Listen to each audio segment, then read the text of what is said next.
This has been going on for a good 45 seconds. This has been going on for 13 years. And now a technical foul. Scott Foster had enough. He had enough after a lengthy conversation. Don't know if Chris Paul had said something different. And maybe he's going to get tossed. There it is. Scott Foster says goodbye. And now this team is cooked. They're not a contender. And I was like, dude, it's nothing personal. That's like last year when Klay went crazy on me. I said, dude, I love Klay. Klay's not the same guy. Draymond's not the same guy. Wiggins has never been that guy. And then you factor in, Steph has already been hurt this year. And one thing I know about old people, they just get older. So Chris Paul is 38 years old now and has accomplished pretty much everything that you could ask for in an NBA career, except winning a ring and winning MVP. And at this stage of his career, he's obviously not winning any MVPs, but he could certainly still win a championship. And so this offseason was very wild for CP3. I mean, he was on the Phoenix Suns, a contending team. They released him, but then they ultimately traded him to the Wizards, who then traded Chris Paul to the Warriors. And when I saw the alert on my phone that said Chris Paul to the Warriors, I was so confused. I mean, I thought it was a terrible idea.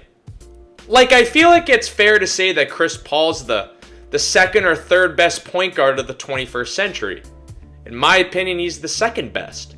So why would he go back up in a bench role the best point guard of the 21st century, or even share the court together? To me, it just makes zero sense. And honestly, the Warriors as a team right now are sort of like an aging star that's, past its prime. I mean, Steph Curry has been hooping. I mean, he looks as good as ever, but it's really only Steph Curry right now.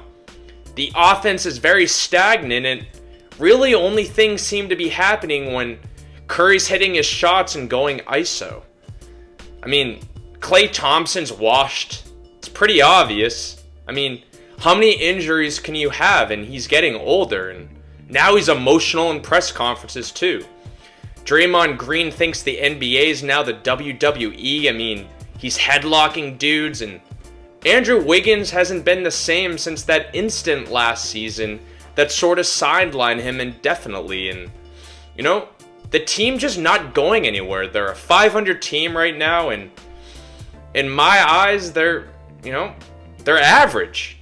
And Chris Paul, in terms of his play with the Warriors, isn't looking great. I mean, he's looking closer to Tracy McGrady on the San Antonio Spurs than Chris Paul's prime self. It's bad.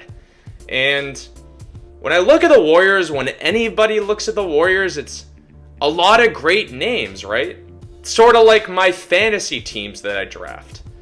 Aging veterans, but great names, so when you see the roster, you get excited, but ultimately they just don't produce. And the stories for the Warriors and the stories for literally every fantasy team I seem to be a part of. And Warriors are second round exit best case scenario. Their time's done.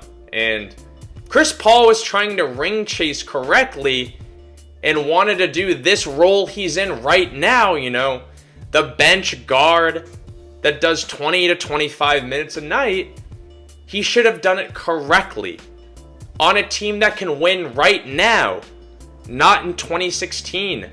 He could have been the backup point guard for the Denver Nuggets, the Bucks, the Celtics. I mean, even Philly. Still be a better chance than what he's in right now. I mean, I feel like this Warriors team's in like no man's land. And, I've gotten to see a lot of the Warriors because they're on national TV, what feels like every night. And an incident that kind of sums them up is last week, Chris Paul's playing his old team, the Phoenix Suns. His boy Scott Foster's reffing the game, and they do not get along. I mean, I think in games that Scott Foster has reffed, I think Chris Paul's like 1 in 20. It's crazy. And so they got into an altercation in the first half, and Foster gave him 2 technicals and threw him out of the game, and obviously the Warriors got smoked by the Suns. The Suns won the game, and it just sums up where the Warriors are at right now. And sadly, I don't think the Warriors are ever going to win a championship again. It kind of felt like 2022, their championship over the Celtics was like the last dance. You know, an old team, they started slow that year. They got the 3 seed and then went on this incredible run, but it was kind of the last stand. I mean, they're all getting older, and I just think their time is up. And sadly, I think the same for Chris Paul, because he's going to be in this situation, the team just not good enough to get out of the West, let alone win it all. And so sad to say, but Chris Paul's never going to win a championship.